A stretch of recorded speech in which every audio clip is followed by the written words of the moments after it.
छोड़ दिया और अब मैं कोलकाता शिफ्ट हो गया हूँ। नहीं, ये कोई मजाक नहीं है। यहाँ कोई 2016 का यूट्यूब प्रैंक नहीं चल रहा है। पापा जी हाँ जी। पापा जी, वो जो सलोनी है ना, वो मैंने थोड़ी सी प्रेग्नेंट कर दी।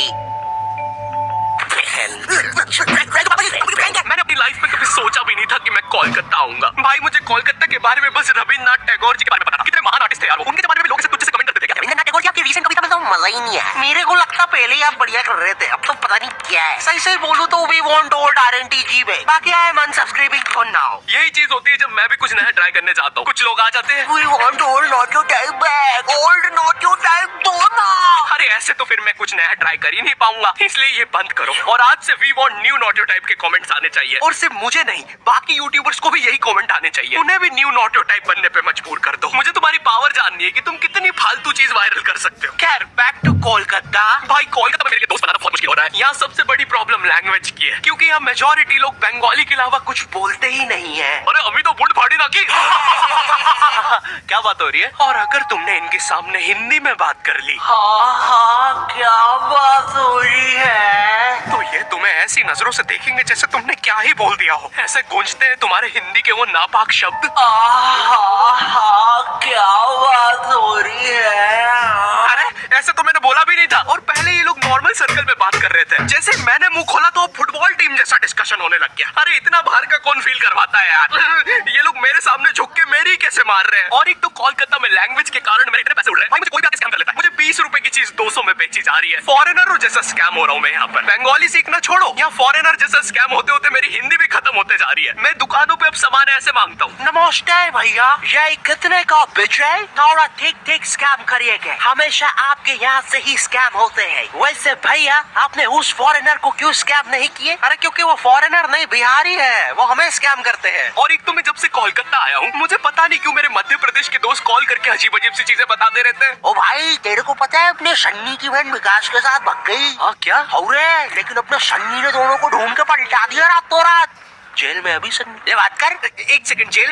कोलकाता है मजे, नहीं तो हमको देखो ये जेल में मिक्सचर नमकीन खा रहे रोटी के साथ। ले रहे ये मिक्सचर भी एक्सपायरी करनी है, इतनी खाना इज्जत ही नहीं भाई की। और तू देखना रे बाबा, कोलकाता में बालों से जादू हो जाते हैं, नहीं तो अपने चाचा जी लंगड़े हो गए थे। लेकिन अपने चाचा जी के तो बाल ही नहीं थे। अरे तो झाट उखाड़ लियो कि मेरे को क्या पता रे, भूख लग रही इधर की जगह। अरे वो करनी है एक्सपायरी मिक्सचर खा पी के खत्म करूँ। और भाई, कोलकाता का मौसम, यहाँ इतनी सी बारिश होती नहीं है, पूरा कोलकाता डूब जाता है। और फिर उस डूबे हुए कोलकाता में करंट भी फैल जाता है। न्यूज में आ रहा है पानी में करंट फैल जाने के कारण हुई 25 मौतें। मुझे लगा 25 लोग मर गए। फिर मैंने नाव से जाके देखा तो पता चला मरा एक ही बंदा था। वो बस बार बार पानी में झटका खा के जिंदा हो जा रहा था। तो टेक्निकली वो एक ही बंदे की 25 मौतें हुई है। और भाई, कोलकाता में एक तो इतनी पतली पतली गलियां है। यहाँ मैं लड़ाई जीतने के बाद भी पतली गली से निकल के आता हूँ। एक तो जो मुझसे हारा है वो साला मेन रोड पे रहता है, तो अब वो वहाँ चौड़ा हो रहा है। बहुत बड़ा साले, लेकिन पतली गली से गया है। इतनी पतली पतली गलियां, एक से ज्यादा आदमी होने पर स्पाइडरमैन बनना पड़ता है। सुबह सुबह आंटियां दोनों टांगों से चिपक के सब्जियां ले रही होती है। भैया जरा टिक टिक लगाओ ना। अरे भाभी पहले नीचे तो उतरो। अरे निंजा, अरे मैं हूँ। अरे क्या सलीमा भाभी डरा देते। है फूडीज का चॉइस, टॉप्स है फूडीज का चॉइस, टॉप्स फूडीज का चॉइस। एक बात समझ लीजिए, ना बीमारी दुनिया से कहीं जाने वाली है और ना ही हॉस्पिटल के खर्चे। बस आपको ये सोचना होगा कि हॉस्पिटल का बिल कौन भरेगा, आप या आपकी इंश्योरेंस पॉलिसी। आज ही पॉलिसी बाजार से हेल्थ इंश्योरेंस लीजिए। पॉलिसी बाजार पे 1 करोड़ का हेल्थ इंश्योरेंस सिर्फ 550 रुपए हर महीने से शुरू होता है। भाभी डरा देते। सीधा सीधा रिया कर, अपने मर्द को बुलवा के तेरी माँ बहन करवा दूंगी। ए सलीमा, नीचे उतर, चल अंदर। माफी चाहूंगा भाई साहब, आपसे तहे दिल से माफी चाहूंगा। प्लीज हो सके तो हमें माफ कर दीजिएगा। और इतनी पतली गली होने के बाद भी आखिरी में कोई ऑल्टो फंसा के चला जाता है। कैसे? किसी को नहीं पता। आए दिन मुझे गली के साथ नई जोर जबरदस्ती देखना पड़ता है। कभी कोई ट्रक तो कभी कोई टेम्पू। गाड़ियां लाइन लगा के खड़ी रहती है बेचारी गली के बाहर। एक दिन एक पुलिस की गाड़ी आई तो सारी गाड़ियां अपना मुंह बांध कर भागने लगी। मेरी गली के कारण लोग अब मुझे गंदे लुक्स दे रहे हैं। ये देखो, चरित्रहीन गली में रहने वाला जा रहा है। सुना है कल रात में 2 ट्रक घुसे थे, आवाजें आ रही थी। मेरी गली की इतनी अजीब सी इमेज बन गई है। एक दिन एक पाजी साइकिल से निकला तो वो उदास हो गया, बोलता चरित्रहीन गली, निकल के मजा ही नहीं आया। मैं जब कोलकाता आया था तो मुझे सबने बताया, ए बेटे, कोलकाता में ना स्वीट चीजें बहुत फेमस है। गुप्त रोग की दवा देगा? तो मैंने उसको कोलकाता आया हूँ, ट्राई करने में क्या दिक्कत है? और गुप्त रोग की दवा नहीं दादी, स्वीट्स ट्राई कर देते। स्वीट तो मैं स्वीट ट्राई करने एक दुकान पे गया और उनके मेन्यू में पता है क्या था? चाय में रसगुल्ला, बेक्ड रसगुल्ला, गरम रसगुल्ला।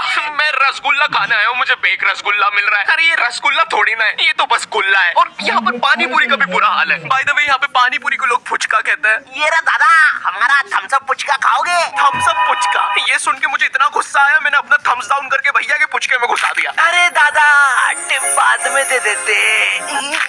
जी, कोलकाता आने से पहले मैं काफी ज्यादा एक्साइटेड था कि यहाँ तो बस घूमूंगा, टूरिस्ट वाले एक्सपीरियंस लूंगा। लेकिन यहाँ जो मेरे साथ किस्से हो रहे हैं वो मैंने लाइफ में कभी इमेजिन ही नहीं किए थे। एक बार मैं लोकल ट्रेन से जा रहा था, मुझे बस नेक्स्ट स्टेशन ही उतरना था, तो मैं ट्रेन में चढ़ गया। अच्छा सॉरी, चढ़ा दिया गया। क्योंकि भाई यहाँ की लोकल ट्रेन की भीड़ में जितना एक्सप्लेन करूँ उतना कम है। एक बार एक बंदा भीड़ से बचने के लिए ट्रेन के नीचे कूद गया। हाँ, उसे वहाँ कम चोटें आई। इतनी भसड़ होती है, तुम्हें चूज करना पड़ता है कि आज किस अंकल के अंडर आर्म सूंघते हुए जाना है। मुझे ढूंढना पड़ता है कि आज किस अंकल ने सबसे कम मेहनत करी, और जिस दिन कोई बेरोजगार मिल जाए।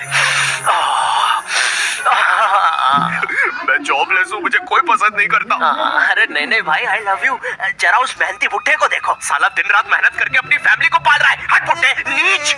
और इतने भसड़ और पसीने के बीच में भी ट्रेन में एक केटीएम कपल होता है जिसे रोमांस सूझ रहा है। वो बंदा ऐसे खड़ा हुआ है गेट के पास अपनी बंदी को लेके कि कोई पास ना आ जाए। बगल वाले अंकलों को बस उतना पार्ट छोड़ के सब चिपका हुआ है बंदी से। इसे लगता है ये ऐसे करके 80 लोगों की भीड़ रोक लेगा। किस कर ले, कर लो, पक्का कर ले, कर लो। बहुत जम से कर देंगे। अबे देख क्या रहा है? सॉरी भाई, भीड़ में सेटिंग ही ऐसी हो रखी है। रुको। एक तो स्टेशन पे तुम्हें इतने भिन्न भिन्न प्रकार के लोग मिलते हैं। कुछ अंकल इतने स्किलफुल होते हैं, वो ट्रेन रुकने से पहले ही चढ़ जाते हैं, सटाक से गायब हो जाएंगे तुम्हारे साइड से। वो ट्रेन तो रुकने भी नहीं वाली थी, उसमें कैसे चढ़ गया ये? 8:05 पे आने वाली ट्रेन में 8:03 पे अंदर बैठे मिलते हैं। इनका और इतना ज्यादा, स्टेशन वाले ट्रेन अनाउंसमेंट रोक के इनका थीम सॉन्ग चला देते हैं। भीड़ है, डंग डंग डंग डंग डंग डंग डंग डंग डंग डंग।